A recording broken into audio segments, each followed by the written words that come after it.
morning, everyone. This is Chaitali Bag, Chief of Bureau Aviation and Defense Universe, reporting live from FIAS Show 2022.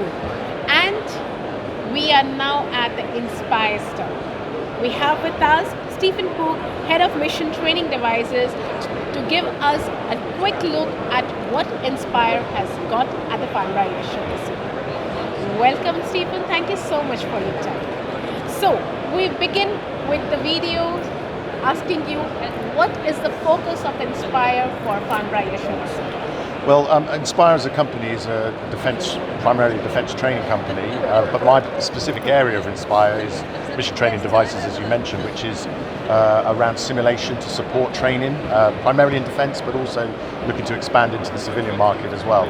So what we've brought here from mission training devices is primarily our case system, our compact agile simulation equipment, and essentially these are devices which allow training to take place wherever the trainee is or wherever the operator is. So the concept being basically that to increase the opportunity and the access to simulation, people can take the simulators with them. So we have here, for example, case UAS ISR, which is currently configured to support training for sensor operators, pilots, and intelligence analysts operating uncrewed aerial systems.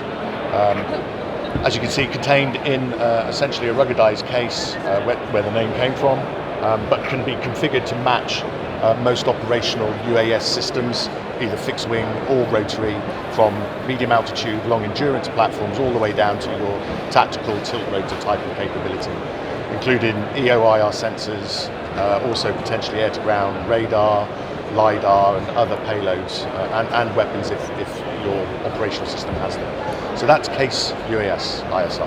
Right. So that's a complete aerial system. Yes. Right.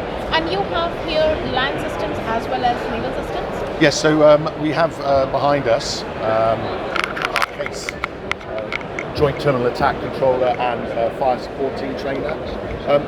Primarily, really, the way to look at this, it's been configured to support that sort of training for recce capabilities using particular types of sensors. We've currently got our generic Eagle viewing device, which can be configured to match training devices, but we can also 3D print equipment to match the operational equipment, so that the trainees and the operators are training on the equipment or equipment that looks, feels, and operates like their real-world operational equipment. The system, though, can be configured to deliver training for pretty much anything. We've configured it for JTAC, but really what this is a mixed reality trainer. So slightly different from the UAV system over there, which is all about the screens. This one uses, as we can see here, being modelled by one of my JTAC instructors. We use a mixed reality headset, which allows us to immerse the trainees in the virtual world, but with the pass-through camera capability, they can now also interact with real-world equipment and work as a team in that training environment.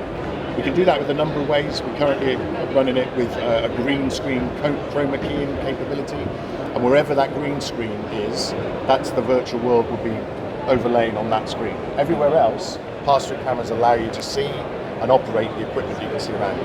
You can read your own handwriting, you can read displays, you can read maps, you can read a watch, you can read anything. Exactly, that was something which was very unique, what I saw yesterday, that in spite of going to a different world, we are world altogether, you are still able to see, you can touch your hands, you can feel, you can read everything. So how is this specific capability that is introduced in here is giving you an edge than your competitors? So I guess from our perspective, what we're bringing from Inzpire is that deep domain expertise of training both in synthetic and live environments, which Inzpire have been doing for the last 16, 17 years.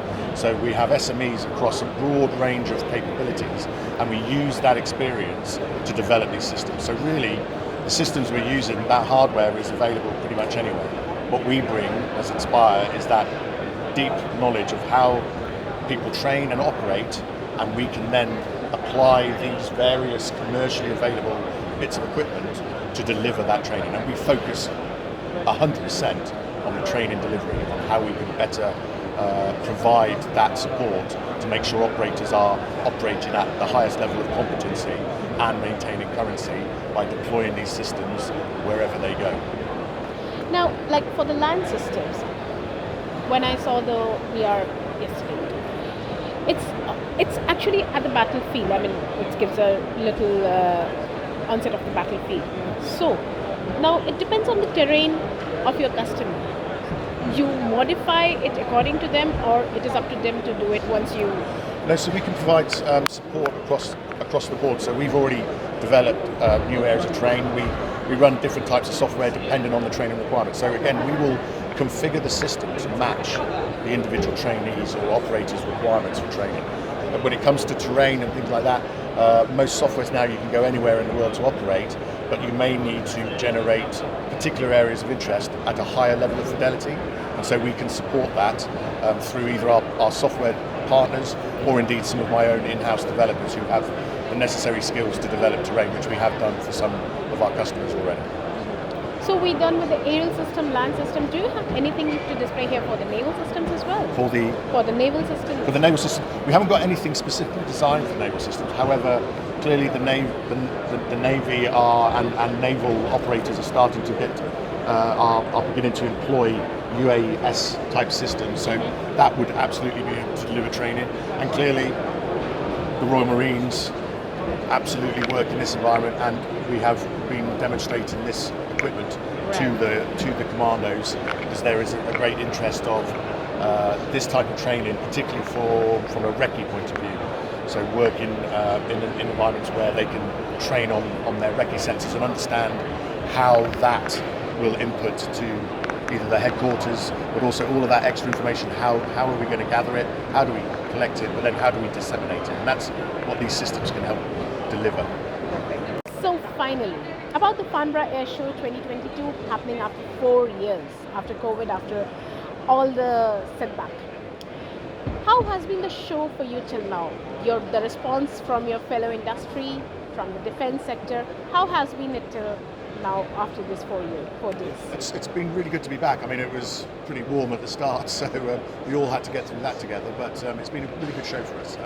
It's been really important for us to get our equipment seen, but to be able to have discussions, as you say, with our partners and other businesses, and how we may be able to collaborate and support our customers in a more holistic way, I guess, is the important thing for us. And indeed, an opportunity to meet some future customers as well. So yes, from that perspective, it's been a really good show for us. That's great, and we really hope that the business takes off from here again, goes back to where it was standstill, and we really hope for a very good future for Inzpire and for your equipment.